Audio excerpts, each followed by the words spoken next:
خوش آمدید۔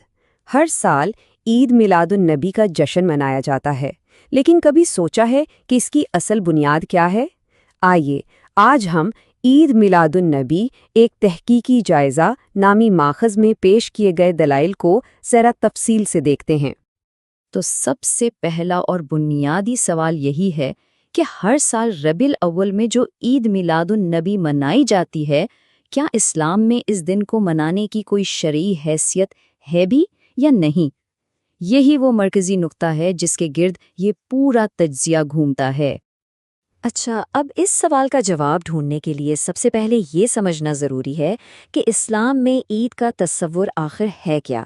دین کی نظر میں عید کہتے کسے ہیں؟ تو یہاں جو مرکزی دلیل پیش کی جا رہی ہے وہ یہ ہے کہ اسلام میں صرف اور صرف 2 منظور شدہ عیدیں ہیں، اس کے علاوہ دین میں کسی نئے تہوار کی کوئی گنجائش نہیں ہے۔ اور اس دعوے کی بنیاد ایک حدیث پر رکھی گئی ہے جس میں صاف کہا گیا ہے، اللہ نے تمہارے لیے 2 عیدیں مقرر کر دی ہیں، عید الفطر اور عید الاضحیٰ۔ اسے ایک حتمی شرعی حد کے طور پر پیش کیا جاتا ہے۔ تو پھر اسی حدیث کی بنیاد پر یہ نتیجہ نکالا جاتا ہے کہ ان 2 عیدوں کے علاوہ کوئی بھی نیا مذہبی تہوار بدعت کہلائے گا، یعنی دین میں کوئی ایسی نئی چیز ایجاد کرنا جس کی اجازت نہیں ہے۔ اچھا، اس کے بعد دلیل کا رخ نبی اکرم صلی اللہ علیہ وآلہ وسلم کے صحابہ کے عمل کی طرف موڑتا ہے۔ کہا یہ جاتا ہے کہ اگر کسی بھی عمل کی اصلیت کو پرکھنا ہے نا تو ان کا عمل ہمارے لیے ایک معیار ہے۔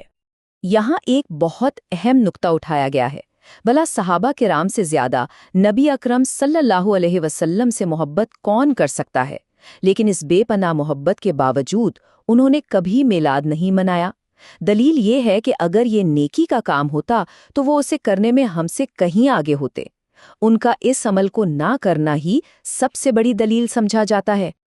تو پھر سوال یہ پیدا ہوتا ہے کہ اگر اسلام کے ابتدائی اور سب سے اہم لوگوں نے یہ نہیں کیا تو پھر اس کا آغاز ہوا کہاں سے؟ اب یہاں سے یہ جائزہ ہمیں تاریخ کی طرف لے جاتا ہے، یہ دیکھنے کے لیے کہ اس جشن کی ابتدا آخر کب اور کیسے ہوئی۔ اور یہ ٹائم لائن ایک بہت بڑا تاریخی خلا دکھاتی ہے۔ اس کے مطابق یہ عمل نہ نبی اکرم صلی اللہ علیہ وآلہ وسلم کے دور میں تھا، نہ صحابہ کے، اور نہ ہی تابعین اور ائمہ کے دور میں۔ اس کی شروعات اس ماخذ کے مطابق 4 صدی ہجری میں مصر کی فاطمی حکومت سے جوڑی جاتی ہے۔ یہاں محبت کے اظہار کے 2 راستوں میں فرق واضح کیا جا رہا ہے۔ دلیل یہ ہے کہ نبی صلی اللہ علیہ وسلم سے سچی محبت کا ثبوت اتباع ہے، یعنی ان کی پیروی کرنا، نہ کہ بدعت یعنی دین میں نئی چیزیں ایجاد کرنا۔ اور اس دلیل کو مضبوط کرنے کے لیے قرآن کی اس آیت کا حوالہ دیا گیا ہے جس میں اللہ سے محبت کا معیار ہی نبی صلی اللہ علیہ وآلہ وسلم کی پیروی کو قرار دیا گیا ہے۔ کہہ دیجئے، اگر تم اللہ سے محبت کرتے ہو تو میری اتباع کرو، اللہ تم سے محبت کرے گا۔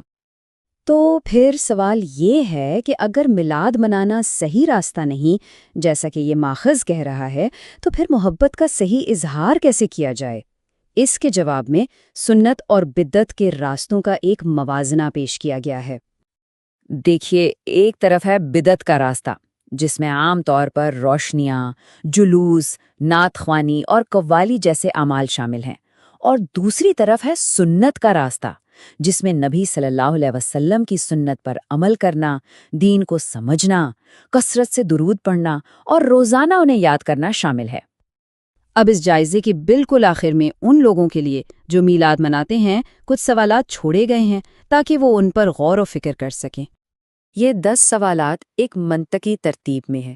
سوال بنیادی طور پر یہ ہے کہ کیا نبی صلی اللہ یا صحابہ نے یہ دن منایا؟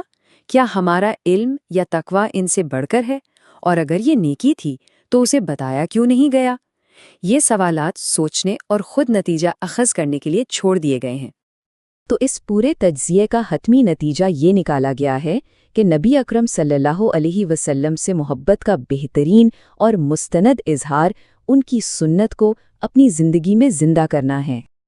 اور آخر میں یہ تجزیہ اس سخت تنبیہ پر ختم ہوتا ہے، ہر بدعت گمراہی ہے اور ہر گمراہی جہنم میں لے جانے والی ہے۔